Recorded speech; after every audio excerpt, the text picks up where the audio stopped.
जय गुरु जी संगत जी। गुरु जी के श्री चरणों में कोटि कोटि प्रणाम और गुरु जी की प्यारी डिवाइन संगत को भी जय गुरु जी। जैसे कि आप सभी जानते हैं कि गुरु जी का जन्म 7 जुलाई गुरु जी का बर्थडे है।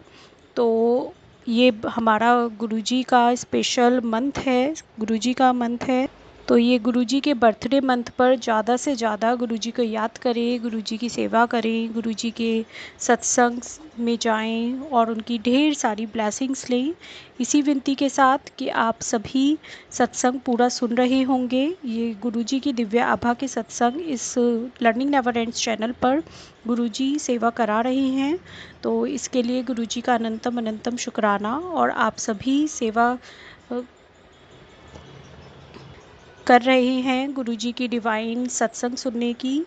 तो गुरु जी से मैं विनती करती हूँ कि गुरु जी अपनी सभी संगत नॉन संगत सभी के कष्ट हरे, सभी के गुनाह बख्श दे और मुझे और मेरे परिवार सबको खूब सारी ब्लेसिंग्स दे और हमेशा हमेशा हमें अपने श्री चरणों से जोड़े रखें।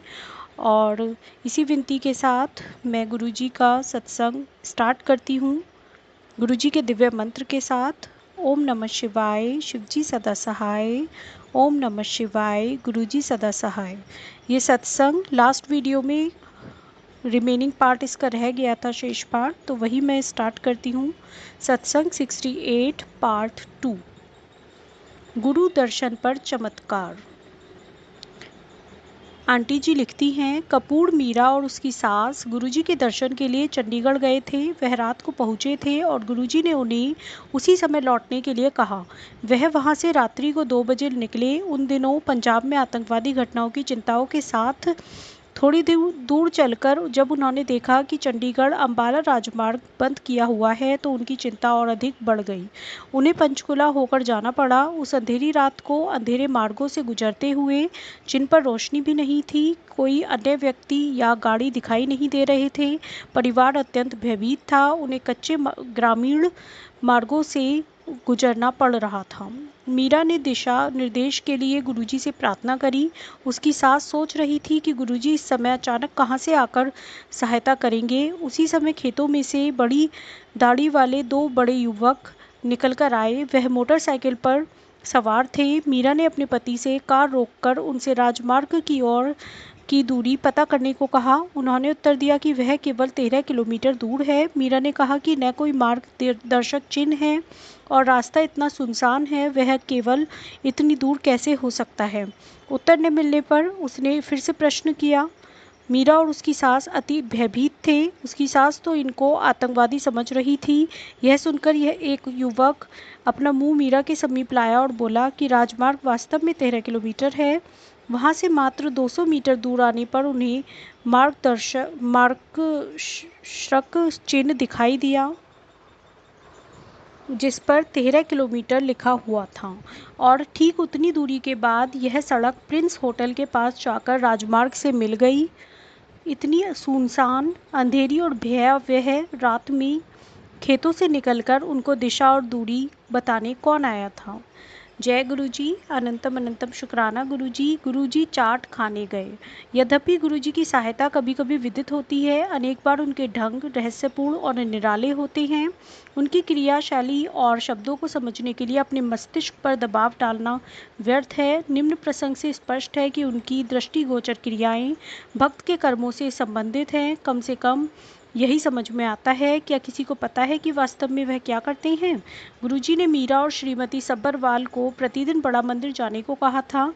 दोनों गुड़गांव में रहते थे और बड़ा मंदिर उनके घर से 20 किलोमीटर की दूरी पर था। वह दोनों यह प्रतिदिन कर रहे थे। एक शाम को जब दोनों बड़े मंदिर जा रहे थे, उन्होंने ब्रिस्टल होटल के सामने गुरुजी की कॉन्टेसा गाड़ी खड़ी देखी। फिर क्या था, वह दोनों गुरुजी के पास चले गए। गुरुजी उस दिन बहुत सरस एवं मिलनसार भाव में थे और उन्होंने इसका लाभ उठाकर उनसे वहीं पर आधे घंटे से अधिक देर तक बातें करी। फिर गुरुजी ने चाट खाने की इच्छा व्यक्त करी और पूरी संगत मानेसर स्थित हल्दीराम पहुंच गई। वाह। गुरुजी ने बाहर उद्यान में विश्राम करने का विचार किया और वह वहीं पर लेट गए। फिर क्या था, पूरी संगत उनको आराम देने में लग गई। किसी ने रुमाल से हवा करी, किसी की चुन्नी उनका तकिया बन गई और सबने उनके चारों ओर घेरा बना लिया। हर भक्त उनकी सेवा करना चाह रहा था। गुरुजी के मनोरंजन करने का एक अनुभव भी संगत को हुआ।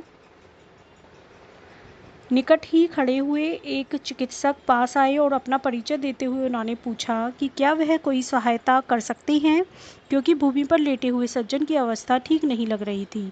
जब उनको आश्वासन दिया गया कि सब ठीक है, वह मुड़कर चले गए। इस बीच चाट आ गई। जब सब चाट खा रहे थे, गुरुजी ने मीरा को बुलाया और विस्तार में उसके परिवार के बारे में पूछा। उसकी बेटी और दामाद कहाँ हैं, वह कब वापस आएंगे, आदि आदि। मीरा ने बताया कि दोनों मनाली में हैं और उनकी शीघ्र ही वापस आने की संभावना है।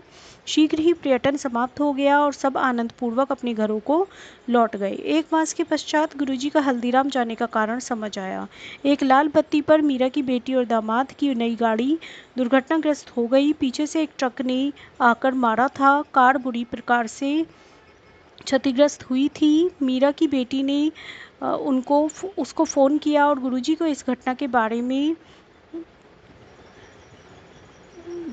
बताने को कहा। मीरा रात को ही एम्पायर स्टेट भागी। गुरुजी हॉल में थे, जैसे उसी की प्रतीक्षा कर रही हूँ।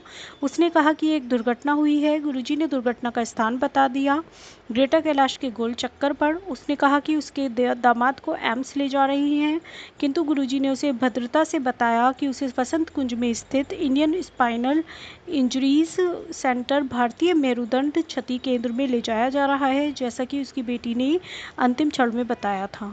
व्यग्र मीरा काफ़ी देर तक यह समझ ही नहीं पाई कि गुरुजी स्वयं दुर्घटना का विवरण कर रहे हैं। सर्वशक्तिशाली सतगुरु ने उसके किसी बच्चे को चोट नहीं आने दी थी। यद्यपि उसके दामाद का मुख सूज गया था और उसे कोई चोट नहीं आई थी।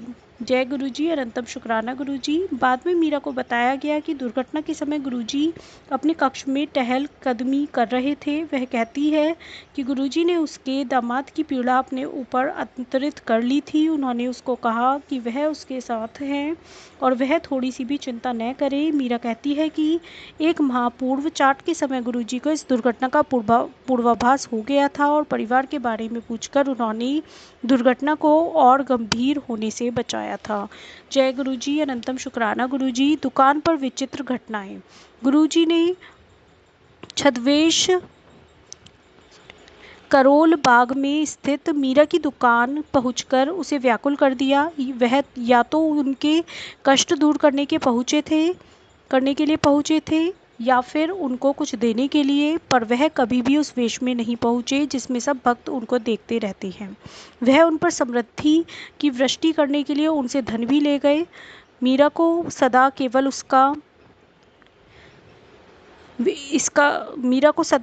इसका विस्मय मिश्रित दुख रहा है कि वह उन्हें कभी पहचान नहीं पाई। कपूर अपना व्यवसाय करोल बाग में पहली मंजिल पर स्थित एक दुकान से चलाते थे। एक दिन सुबह एक अपरिचित उनकी दुकान पर आया। उसने अपना परिचय पत्र दिखाया और कहा कि उसे कुछ चिल्लड़ चाहिए। उस समय मीरा दुकान पर बैठी थी और उसने कहा कि वह थोक व्यापारी हैं और उनके पास छुट्टा नहीं है, परंतु कपूर ने उसकी सहायता करने के लिए दुकान के एक कर्मचारी को 6500 रुपये का भुनाने वाला चेक देकर उस अपरिचित के साथ बैंक भेज दिया। वह व्यक्ति बैंक में गया और कर्मचारी बाहर खड़ा रहा। वह तब तक प्रतीक्षा करता रहा जब तक बैंक के सुरक्षाकर्मी ने उसे बताया कि उसके बताए हुलिये का कोई व्यक्ति बैंक में गया ही नहीं था। वह कर्मचारी दुकान पर लौट आया। उसने जब पूरा वृत्तांत सुनाया तो मीरा को अत्यंत दुख हुआ कि उनके जैसे अनुभवी व्यापारियों को एक अपरिचित ने इतनी सरलता से ठग लिया था। उसने गुरुजी से इसका उल्लेख किया तो उन्होंने कहा कि उनकी समस्याएं दूर हो गई हैं। उन्होंने यह भी कहा कि वह पैसा ले गए थे। एक अन्य अवसर पर एक बहुत लंबा व्यक्ति जिसका सिर छत को छू रहा था दुकान पर आया और अंदर झांकने लगा। उसने कमर पर एक पुराना कमरबंद बांधा हुआ था। आवारा समझकर मीरा ने उसको जाने के लिए कहा। एक कर्मचारी ने कहा कि वह भोलेनाथ लगते हैं। मीरा ने उसे 2 रुपये दिए और जोर देकर जाने के लिए कहा। वह चला गया। दुकान के सुरक्षाकर्मी ने उसे अंदर आते हुए या बाहर जाते हुए देखा ही नहीं था। शाम को मीरा जब गुरुजी के पास गई तो वह बहुत लज्जित हुई। सदगुरु ने उसे कहा कि जब वह दुकान पर आए थे तो उसने उन्हें केवल 2 रुपए ही दिए थे। गुरुजी का आदेश था कि वह दुकान पर बैठे। यद्यपि उसे दुकान के बारे में कुछ पता नहीं था, उसने आज्ञा का पालन किया। उसके बाद जब गुरुजी जालंधर गए तो वह उनके चित्र के सामने बहुत रोती थी। वह शिव पुराण भी पढ़ती थी और माला लेकर ओम नमः शिवाय, शिवजी सदा सहाय, ओम नमः शिवाय, गुरुजी सदा सहाय का पाठ करती थी। जब भी उनको गुरुजी की सुगंध आती थी वह निकट ही अपने घर से कपड़े बदल कर जालंधर चले जाया करते थे। एक ऐसे ही दर्शन पर गुरुजी ने उसे कहा कि वह उन्हें इतना याद न करे और इतना न रोए, साथ ही ओम नमः शिवाय, शिवजी सदा सहाय मंत्र का अधिक पाठ करे। उसने इतना याद करने के कारण गुरुजी उसकी दुकान पर आते रहे। एक बार एक संत दुकान पर आए और उन्होंने कहा कि वह उसे एक माला देना चाहते हैं। जब उसने अपना हाथ बढ़ाया तो संत ने उसे झुकने के लिए कहा और माला उसके गले में पहना दी। उन्होंने यह भी कहा कि वह यह माला सदा अपने गले में डाले रहे। इसके पश्चात गुरुजी उनके यहाँ एक बार फिर पहुँचे मीरा के नाती को कड़ा देने। उन्होंने मीरा को भी वैसा ही कड़ा दिया। जब मीरा ने दुकान पर बैठना आरंभ किया तो उसने वहां पर गुरुजी का चित्र लगा दिया था। गुरुजी ने मना किया कि तो वह उस चित्र को वापस घर ले गई। दुकान पर 5 माह तक जाने के बाद गुरुजी ने उसे अपना चित्र लगाने की आज्ञा दी। मीरा कहती है कि उसके उपरांत व्यापार में वृद्धि हुई और उनके पिछले सब घाटे पूरे हो गए। गुरुजी ने श्री कपूर के वचन की भी लाज रखी। एक बार कपूर ने किसी व्यक्ति को उसी दिन 3 लाख रुपए देने का वादा किया। मीरा ने कहा कि उनके पास छठा भाग भी नहीं है, वह उसे पैसा कैसे देंगे। कपूर ने कहा कि उस दिन 2 व्यापारियों से पैसे आने हैं और उससे वह पूरा हो जाएगा। कपूर पैसा लेने गए। एक ने उन्हें अगले सप्ताह आने को कहा, दूसरे ने अगले दिन। पैसा न मिलने पर कपूर ने करोल बाग के गुरुद्वारे के सामने से गुजरते हुए गुरुजी से विनती करी। यदि वह पैसा नहीं दे पाए तो यह गुरुजी का अपमान होगा, उनका नहीं। इस प्रकार दृढ़तापूर्वक समस्या गुरुजी पर छोड़कर वह दुकान पहुंच गए। कुछ समय के बाद उनके ऊपर वाले दुकानदार ने उनके पास एक ग्राहक भेजा। जालंधर से आए हुए इस व्यक्ति को कुछ विशेष वस्तुएं चाहिए थीं। कपूर की दुकान पर वह सब सामग्री मिल गई और उसने बिना परखे ही प्रसन्न होकर पैसे दे दिए। उस मुद्रा से कपूर अपना वायदा निभा पाए। उस दिन जब कपूर गुरुजी के दर्शन के लिए पहुंचे तो गुरुजी ने मीरा को कहा कि क्या बात है, तुम्हारे पति मेरे लिए सड़क पर चलते हुए प्रार्थना करते हैं। जय गुरुजी, अनंतम शुक्राना गुरुजी। गुलाब की माला से दुकान अग्निरोधक हुई। एक बार मीरा अपनी देवरानी के साथ गुरुजी के दर्शन के लिए गई। चलते हुए गुरुजी ने उसकी देवरानी को उनके चरणों के पास पड़ी पुष्प मालाओं में से एक गुलाब की माला उठाने को कहा। उन्होंने निर्देश दिया कि उस माला से कुछ जल शुद्ध करने के बाद उसे पूरी दुकान में छिड़कना है। अगला दिन सोमवार था। मीरा की देवरानी को कुछ जल छिड़कने के लिए दुकान खोलने में आलस आ रहा था। मीरा ने उसे समझाया कि अपना तर्क लगाने की अपेक्षा गुरुजी के निर्देश का पालन करना उचित है। 1 माह के पश्चात करोल बाग के उस बाजार में भयंकर आग लग गई। सब दुकानें जलकर राख हो गई। उनके नीचे वाली दुकान भी जल गई थी, यहाँ तक कि उसकी छत के पंखे भी पिघल गए। किंतु ऊपर उनके वस्त्रों की दुकान पर पहुंचने से पहले एक अग्नि ने अपना रुख बदल लिया। अचानक वायु की दिशा में परिवर्तन हो गया। उस गुलाब की माला जिसे गुरुजी ने अभिमंत्रित किया था उनकी रक्षा करी थी। जय गुरुजी, अनंतम अनंतम शुक्राना गुरुजी। कपूर का व्यवसाय परिवर्तन। कपूर का व्यवसाय अच्छा नहीं चल रहा था। श्री कपूर की चीन से सामान मंगाने की योजना थी। उनकी लागत में भी कमी आने का अनुमान था। गुरुजी को जब यह बताया गया तो उन्होंने उस योजना को स्थगित करने को कहा। उन्होंने कहा कि उचित समय आने पर वह बताएंगे। 3 माह के पश्चात गुरुजी ने मीरा को इलायची और मिश्री का प्रसाद दुकान पर बैठकर खाने के लिए दिया। उनको चीन में उस व्यक्ति का नाम जिसके साथ वह व्यापार करेंगे बताने के बाद गुरुजी ने व्यवसाय बढ़ाने की आज्ञा दे दी। गुरुजी ने यह भी बताया कि चीन में उनके संपर्क की नियत में कोई खोट नहीं है। पिछले 5 वर्षों में उन्होंने उस व्यक्ति के साथ करोड़ों का व्यापार कर लिया है और वह अभी तक कभी मिले भी नहीं हैं, न ही उन्हें कभी कोई हानि हुई है। जय गुरुजी, अनंतम अनंतम शुक्राना गुरुजी। एक बार श्री कपूर दिल्ली के अति व्यस्त क्षेत्र चांदनी चौक में थे। उनके पास एक ब्रीफकेस था जिसमें बहुत अधिक पैसे थे। उन्होंने अपनी कार को सरलता से खोलने के लिए उस ब्रीफकेस को साथ वाली कार के ऊपर रख दिया। कार निकालकर वह घर आ गए। घर आकर उन्हें आभास हुआ कि वह अपना ब्रीफकेस तो उस कार के ऊपर ही छोड़ आए थे। वह अति व्याकुल हो गए और पुनः वहाँ गए। उन्हें विश्वास था कि कोई ब्रीफकेस उठाकर ले गया होगा। उनके आश्चर्य और आनंद की सीमा नहीं रही जब उन्हें वह ब्रीफकेस उसी कार पर रखा हुआ मिला। उस शाम को जब वह गुरुजी से मिले तो उन्होंने इतना ही पूछा कि क्या उन्हें अपना बैग मिल गया था। ईश्वर की दया से।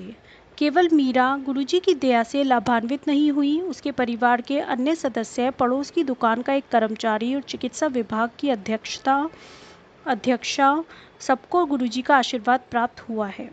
जय गुरुजी, अनंतम अनंतम शुक्राना गुरुजी। ये सत्संग हम नेक्स्ट वीडियो में कंटिन्यू करेंगे। जय गुरुजी, अनंतम अनंतम शुक्राना गुरुजी। सत्संग पढ़ने में मुझसे कोई भी मिस्टेक हुई हो तो please Guruji and please divine संगत जी मुझे क्षमा कर दीजिएगा। जय गुरुजी, अनंतम शुक्राना गुरुजी।